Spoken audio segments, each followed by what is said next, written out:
Hi there, this is John Wilkinson again from History Made Easier, with a presentation that will look at social factors in both the Civil War in Vietnam and the American War, as the Americans did initially support Diem. So a point on how to deal with these social factors, because war is going on at the same time as the social factors unfold. Well, this presentation looks at factors before the Gulf of Tonkin Resolution of 1964 that really triggered the American-Vietnam War, whilst you can legitimately include everything here as factors in a developing civil war. So here goes. The civil war between North and South, between Ho Chi Minh's communist regime and Diem's regime, had clear social implications. Inequality, poverty, and the land issue, as well as Diem's corrupt regime. Wherever they wrestled control of the countryside from the French, the Viet Minh adopted a policy of land redistribution, as well as rent reduction. The Viet Cong would later do the same, and even Bao Dai limited rents to 15% of the value of a crop. But Diem overturned the gains the peasants had made. While he gave the best land to his rich Catholic landowner friends, most peasants remained landless, and those that held on to their land were heavily taxed. Under pressure from America, he did give the peasants the right to buy land they were farming, often land the communists had given them, but at prices he knew they couldn't afford. And rents returned to anything between 25% and 50% of the value of a crop. Now yes, these are economic matters, but at the same time they are very much social matters too. This is a way of life we're talking about. The same can be said of the Agrovilles.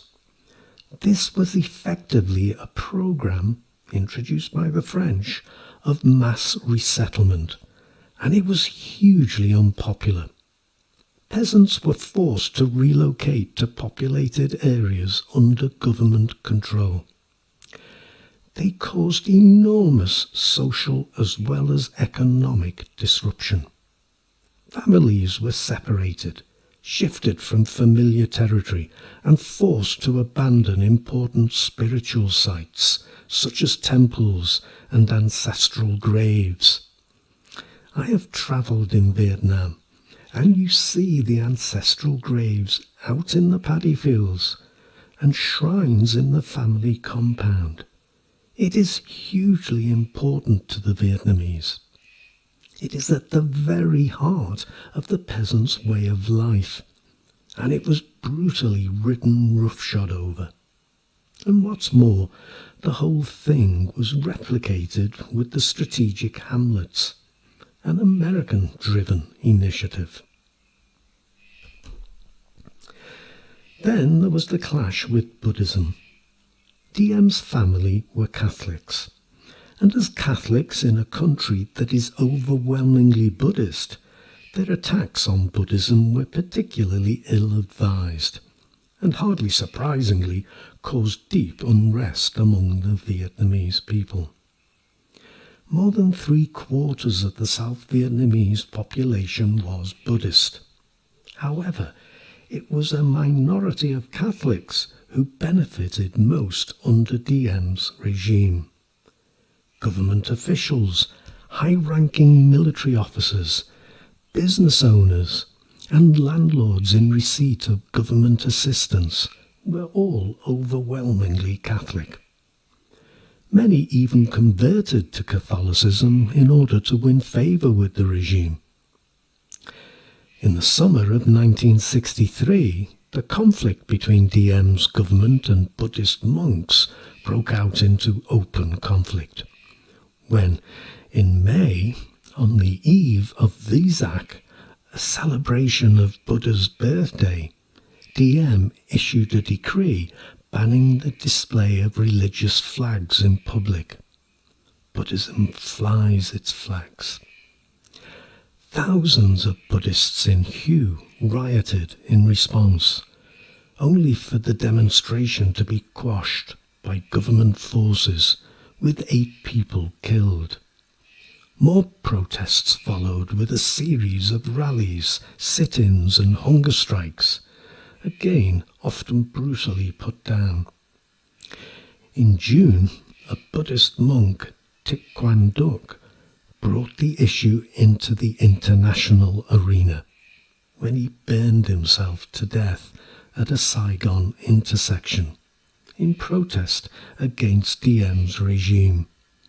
Other monks protested in the same manner. Opposition to Diem's regime only increased when Diem's sister-in-law, Nu's wife, insensitively described the incidents as a Buddhist barbecue. She accused the monks of being intoxicated and even accused them of using imported petrol. With tension between America and Diem's regime increasing by the day, and a new ambassador appointed, at midnight the day before he arrived, Diem cut the phone links to all American senior officials and imposed martial law. Raids by special forces on Buddhist pagodas resulted in both arrests of monks, nuns, students, and ordinary citizens, and there were further deaths. A 9 p.m. military curfew was imposed and meetings banned. When students protested, the universities were closed. When school students protested, the schools were closed, and school children were added to those already arrested. A group of South Vietnamese generals contacted the CIA to ascertain if America would support a coup to overthrow Diem's regime. And of course, that coup happened. And so, social issues were a factor in explaining the American war in Vietnam, as well as the developing Civil War. And so you can confidently include Vietnam on any question focusing on social factors as a cause of war. And that may overlap with economic factors, but it shouldn't bother you. Of course economic and social factors overlap. Look at the world today. Now, do please sign up to my YouTube channel if you haven't done so already, and please spread the word to your friends. I need motivation too. But for now, let me thank you for listening, and let me wish you the very best of luck with your studies. Cheers.